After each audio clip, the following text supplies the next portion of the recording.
Okay. So I'll just like start over from here. Remarriage to widows. This is one of the reforms introduced by the British in India. In the 19th century, it was considered uh, not a good custom to marriage for widows. So here, the British they sort of introduced this policy that stated that anyone could remarry, which is obviously a good social reform. Then abolishment of Sati system in India. The Sati system was basically the one in which, um, let's say a person died, their their wife was buried alive with that person. This was very inhuman policy in India, which was abolished by the British. Girls' education. So British made girls' education compulsory. Um, in India, generally in the subcontinent, earlier in the 19th century, women were discouraged from getting educated. And this social reform, again, it was a very good social reform because it meant that more people could take part in the workforce, more people could be well educated. But the Indians, because it was a different thing for them to socially accept this reform, was a bit of a problem for the Indians. All right, guys, is everything clear up now? Yes, sir. Okay. The spread of Christianity. Now, this is where the Indians felt religiously and socially threatened because British were trying to propagate Christianity. Um, Hinduism, Sikhism, Islam were like common religions in the subcontinent, but British they sent out Christian missionaries in different parts of India to convert people to Christianity. And it's even said, some historians even write that the British were they were even paying people to convert because the social class of Indians, well, generally the Indians were not very well off. So they were sending out Christian missionaries to pay the Indians to convert huge sums of money, and people were actually like they were they were accepting money to convert. Taxation was high as ever before. The tax rate collected by the British Kingdom was much more than what was to be paid. That means taxes were above the standard criteria, and they were a lot more than what the Indians had to pay.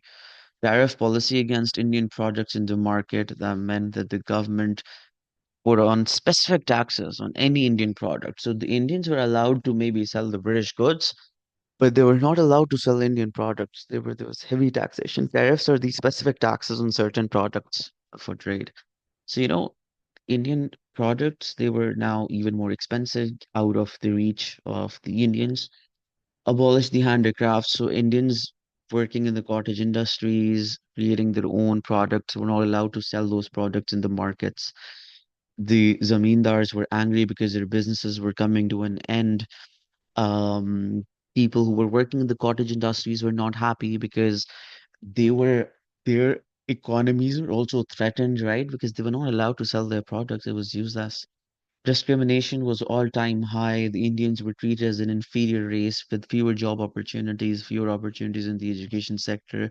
They were insulted by the British. So generally, um, they were discriminated for being what they were. Education in schools. Persian was replaced with Sanskrit. Persian Sanskrit was replaced with English as the official language.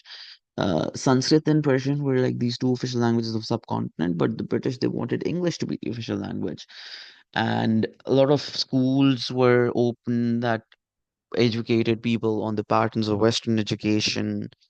Um, Indians had to send their children to schools that were teaching Christianity to them, which was unacceptable for the Indians. So now, this was a social shift in dynamics that was not acceptable by the Indians. So, it was just the Indians were not happy with what was happening. So yeah. If you look at a general overview of all of this, most of the reform, some of the social reforms were good in a way that sort of put an end to the cruel and corrupt Hindu practices.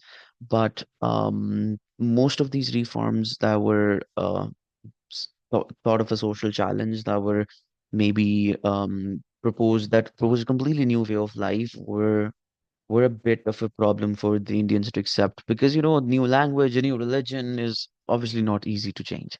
So yeah, guys, any questions so far?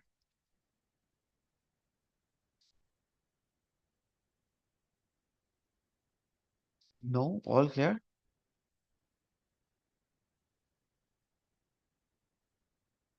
Okay, so what we're gonna do now is um we'll start with the assignment. This is a small lecture just to make you guys understand all of these things that became reasons for the War of Independence, and we'll see that in the upcoming topics.